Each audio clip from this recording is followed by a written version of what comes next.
जैसा कि आप लोग जानते हैं कि हर प्रोग्राम की शुरुआत में हम अपने मुख्य अतिथि का स्वागत करते हैं।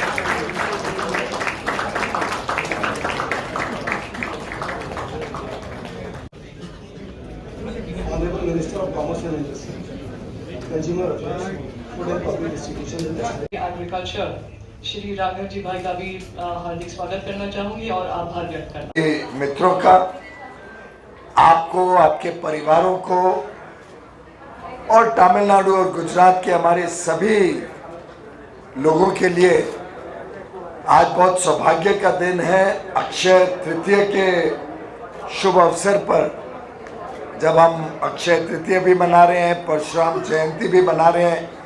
उसी के साथ साथ माननीय प्रधानमंत्री नरेंद्र मोदी जी की जो एक भारत श्रेष्ठ भारत की कल्पना है, उसके तहत सौराष्ट्र तमिल संगमम साथ में आयोजित किया जा रहा है। आज मुझे भी सौभाग्य मिला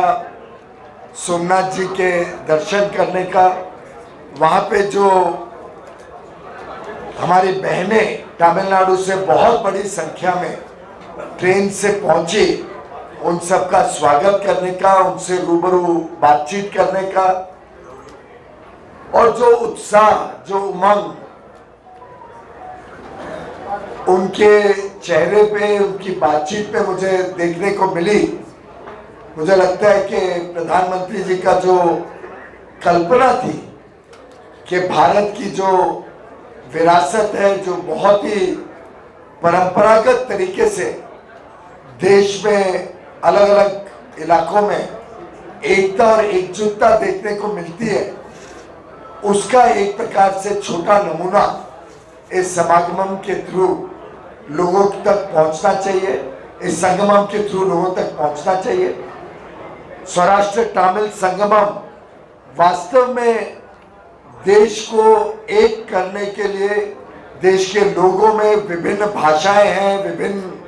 अपने पूजा पाठ की विधि है, विभिन्न भोजन के तरीके हैं, इन सब के बावजूद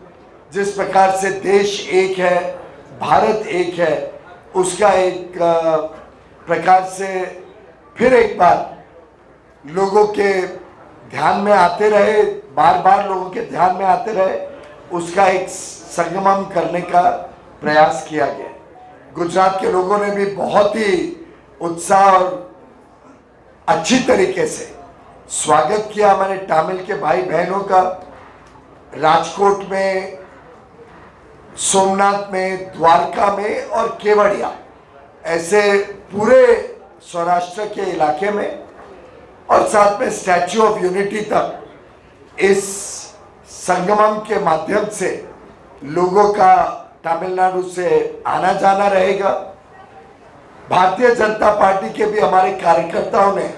राज्य सरकार को पूरी सहायता दी, पूरा सहयोग दिया, और साथ ही साथ हमारे वस्त्र क्षेत्र के देश भर के लोग, खास तौर से तमिलनाडु के भी जो उद्योग जगत से जुड़े हुए लोग हैं, वो सब आए हैं। हमने 2 दिन का चिंतन शिविर किया, जिसमें अलग अलग वस्त्र क्षेत्र के साथ जुड़े हुए विषयों के ऊपर, चाहे वो टेक्निकल टेक्सटाइल हो, कॉटन टेक्सटाइल हो, आगे चल के जो सस्टेनेबिलिटी के ऊपर विश्व में चर्चा चल रही है, उसमें भी भारत कैसे तैयार हो, निर्यात कैसे बढ़े, किसानों के लिए भी उनकी उत्पादन और उनकी प्रोडक्टिविटी सुधार करने के लिए क्या क्या स्टेप्स लिए जा सकते हैं, भारत के कॉटन की ब्रांडिंग कैसे सुधरे, और अंत में माननीय मुख्यमंत्री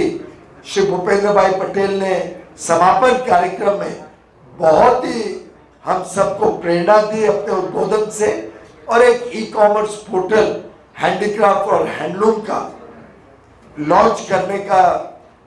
हम सबको एक नई चीज देश को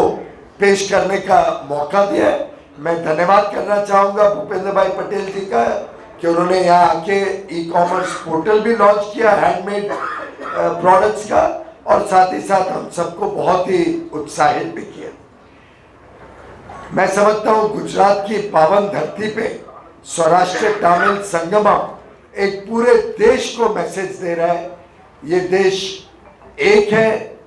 देश की ताकत एक है और अब एक विकसित देश बनने का जो प्रण प्रधानमंत्री नरेंद्र मोदी जी ने हम सबको दिया है, उसमें हम सब मिलके पूरे कर्तव्य भावना से आगे बढ़ेंगे और 2047 तक एक विकसित देश बनाने के प्रधानमंत्री जी के दूरदर्शी सोच को